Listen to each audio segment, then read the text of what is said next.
So I did watch episode 2 of Impact on AMC, and it was definitely an improvement from the first episode. But I mean, I think a test pattern would have been an improvement over that first show. Production-wise, I thought it looked better. They opened with a little bit of a different shot. Tom Hannafin and Matt Raywalt were standing ringside with the ring and the aisle right behind them. And they introduced TNA president Carlos Silva, only for Hannafin to ask him if he was proud of last week's debut on AMC, which had to be a rib on Silva, forcing him to lie like that on camera. Then they opened with Cedric Alexander pinning Moose in what I thought was a good match, probably the biggest win of Alexander's TNA career so far. Looking at how they ended the show, this all tied into the Big Show closing angle, which I liked. Even if you don't love the angle that they did, I like that they can at least tie things together like that. I like the Mike Santana promo in the ring. It was something we didn't get to see on the premiere last week, was the champion addressing his people. He's a great representative for that company and for that title. The Elegance brand stuff is a drag on the show, although it was better than what they did last week, and even better, no Perez Hilton this week. Ash by Elegance had to vacate her title and step away from the ring a few months ago, if you remember, and it all sounded very bleak, like there was some sort of major medical issue that maybe forced her into an early retirement.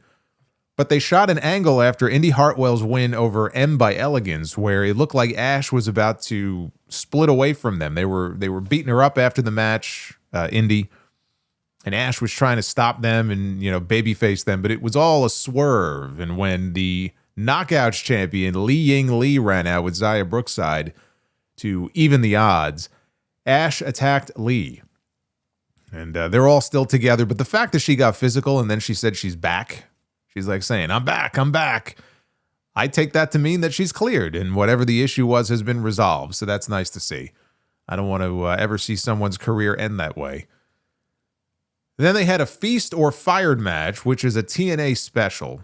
Now, look, I'm not a fan of it. It's a ridiculous concept. But I said last week, this show needs more TNA-centric attractions, whether it's Ultimate X or whatever. Something unique that they can do that nobody else does. Because it didn't feel like a TNA show last week. I said they have an identity issue.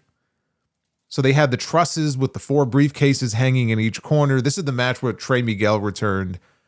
Miguel, Eric Young, Steve Macklin, and Eddie Edwards. They all got briefcases. Now we wait until Thursday to find out what's inside those briefcases. Do they get a title shot of some kind or do they get fired? Trey Miguel is sweating bullets right now. I'll have more on this in a minute. They had some backstage segments. There was one in particular where this was really noticeable, where Nick Nemeth was yelling at some guys for being marks and playing video game. One of the marks was BDE, who was a YouTuber turned wrestler that they recently signed. They never identified who the other guys were. They were just a bunch of random dudes. But BDE got up in Nemeth's face, and the two of them are going to end up having a match on TV this week. But it was hard to hear some of what they were saying because they had crowd noise. The crowd noise was up louder than the audio from inside the dressing room. So that's another production thing they need to fix. Either eliminate the crowd noise from these segments altogether, or at least minimize it so that we can actually hear what's being said more clearly. Right? There was a similar issue. There was a promo in the back later from The Righteous after the main event where there was kind of a similar issue. Elena Black, the former Cora Jade who debuted here last week, she did a short promo from the stage, and not a bad one, as heel promos go. She gloated about being the only woman in the Knockouts division that matters because she got 1 million views in 24 hours on, quote, TNA socials. She's only on a 1-year deal with them. Daria Ray, the former Sonya Deville, she revealed on Busted Open Radio that she's only got a 6-month deal with the company.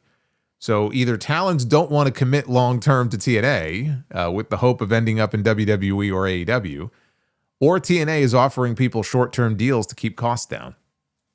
I feel like there's a little bit of both going on here. Mustafa Ali. He lost to Jeff Hardy in the main event. They had a good match. I get that Jeff is one of their 2 biggest stars. He and Matt are the tag team champions, but I don't think he needed to be beating Ali. Yeah, Mustafa Ali is the best in-ring performer on their roster. He's just the total package in terms of not only his work, but his selling. I mean, he's the best they have. Losing to Jeff Hardy is not a killer, but I would want to protect him a little bit more. You know, he and his crew, they lost on last week's show too. So then he comes out here and he loses to Jeff Hardy.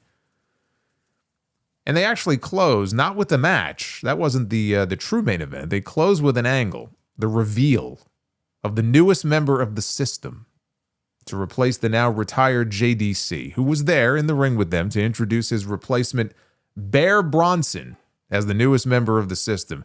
Now, Bear Bronson is hardly a major name to save for a big reveal like this in the show closing segment. I think he's had all of maybe 2 matches ever in TNA. His last match was a losing effort to Frankie Kazarian for the championship on Impact last month. I like Bear Bronson. He's a solid addition for the roster there. He came out, everybody hugged, and then Eddie Edwards dropped and gave JDC a low blow. And Bear Bronson and Brian Myers, they jumped Moose. Cedric Alexander, who beat Moose in the opener, he ran out with a chair to fend them off, or so we thought. Actually, nobody really thought that. He did exactly what most people probably thought he was here to do, which was hit Moose with a chair and turn heel. I don't know why you would shoot the same basic angle twice on the same show. We just saw the same thing earlier with Ash by Elegance. So I don't know why you would do that. But JDC and Moose, they got beat up in all this, and there's a new system now with Eddie Edwards, Brian Myers, Bear Bronson, and Cedric Alexander. It's not going to light the world on fire, but at least it's a big angle to close the show. It was a step up from last week. There's still work to be done.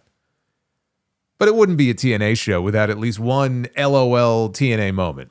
People who were watching the show on the TNA Plus service, they got a little surprise, a little something extra when the show was over.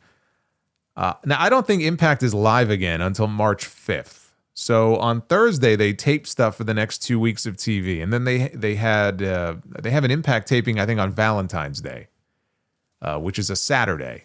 So they'll probably tape 2 more weeks of television there, and then that'll get them to March 5th. But when the live show was over on Thursday, the audio feed continued on TNA Plus. So you could hear the audio, you could hear the commentary, you just couldn't see anything. And this happened, this was a good 15 minutes after Impact went off the air. And we got some spoilers. So if you don't want any spoilers, you can skip ahead a few minutes. They announced the main event for their No Surrender pay-per-view on February 13th is going to be Mike Santana and Leon Slater taking on Nick Nemeth and Eddie Edwards. And it was revealed that Eddie Edwards is the one who pulled down the briefcase in Feast or Fired for a world championship match. Now, there's also a storyline where Daria Ray encouraged Leon Slater to exchange his X Division title for a world title shot, the old Option C. Remember Option C that was introduced by Austin Aries many years ago? So the story is that everyone in that tag match on the 13th is going to be gunning for Mike Santana. I don't know if Leon Slater is actually going to go through with exchanging his title for a shot. He probably won't. But that's the story they're telling. After about 15 minutes, someone realized, oh shit, the audio's going out, and they finally cut it off. LOL TNA. Then, now, and forever. So the world title briefcase is off the table as far as Feast or Fired is concerned. If I had to venture a guess as to the other 3, I'm going to say Trey Miguel gets an X Division title shot, Steve Macklin gets an international title shot, and Eric Young gets fired.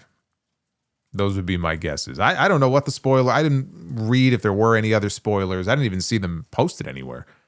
I don't know anything else, but that would be my guess as to where those briefcases are going to end up.